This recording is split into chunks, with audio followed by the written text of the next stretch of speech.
with Wayne, and I am so interested to hear a little bit more about Shuga Jazz Bistro. Tell me about it. Well, we opened in July. It's just a crazy whim. A partner and I got together, and he does music acts and things like that, and I do food.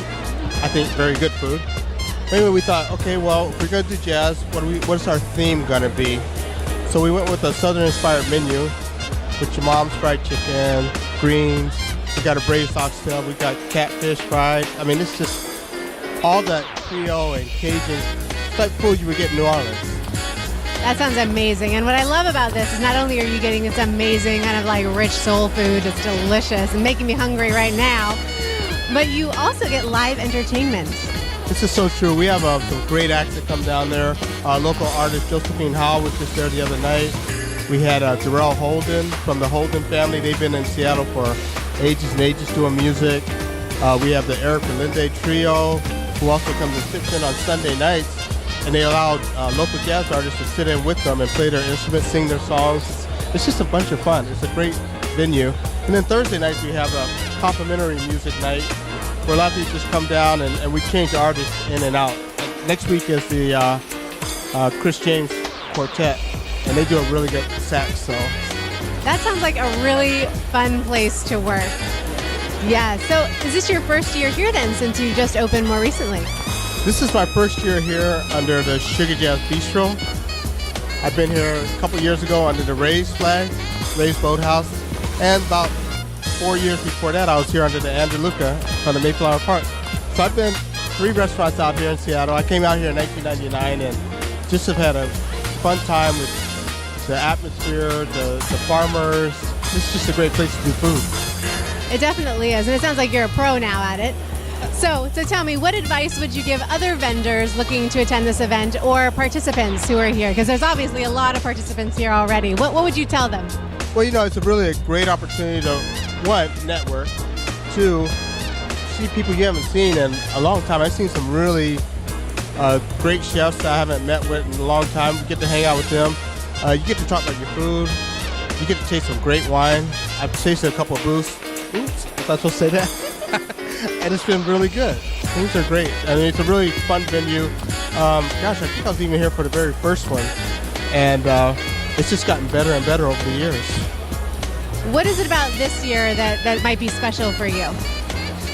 Well, being that it's my first year back as Shuga Jazz Bistro, I think I'm surprised a lot of people because some didn't know I had moved from Rays. Some are like, when did you leave Andaluca? So for me to be able to acquaint myself with a lot of different people, I just love meeting all these people and seeing their happy faces. You give them a little taste. We're doing gumbo today. Give them a little taste of gumbo and then watch their eyes light up, and all of a sudden you see some people, they start going, when I was in New Orleans, and I love when food takes you places. That's the whole goal. And I've noticed that about this community in particular. Everyone's really passionate and really has a story. Not only have they come to taste food or share their food, but it is this idea that they have the story that it brings them back somewhere or forward to somewhere they might want to go visit. So true, so true. I was talking to one of my chef friends earlier, and he just goes, this is like the event where people are just cool. They come here, they hang out, and it's not so starchy, and there's room to like move as well as room, time to talk to people. Sometimes you go to these events and you're just like be herding cattle through, but that's what really makes this a really nice event. Yeah, definitely. You can wander around and really have conversations with the owners and chefs like yourself and get to know where your food is coming from and why they love what they do. Well, and I just got through talking to Tracy, and he's butchering meat down here and showing people how to do it, how to use some of the different cuts of meat that so many people might not use. I use the oxtail at the restaurant, and it's kind of an off cut, but it's gained popularity a little bit, so it's kind of cool that all these different things are happening under one roof.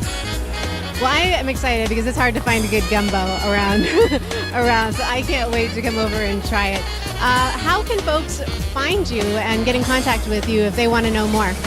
Well, what we did was we located down in Renton, downtown Renton. It's 317 Main Avenue South, and it's right down in old downtown, which is really cool. it kind of reminds me, back in the day, I don't know, jazz and food and gumbo and chicken and waffles, all that kind of was in that late night jazz scene. And it kind of reminds me of like not being right downtown, but kind of like the Cotton Club, which was offbeat, and people were like, you know what part of town that? But that's why we decided Renton, parking's good, location's good. Renton, well, you know they have the world champion Seattle Seahawks, so they show up every now and again. Got players coming through there. It's just a really cool place to hang out, get good music, great food, and see people. Just like here, you get to see people that you haven't seen in the neighborhood for a while. So it's really nice. Well, I can't wait to come down to Renton and try it out. Thank you so much for chatting with us.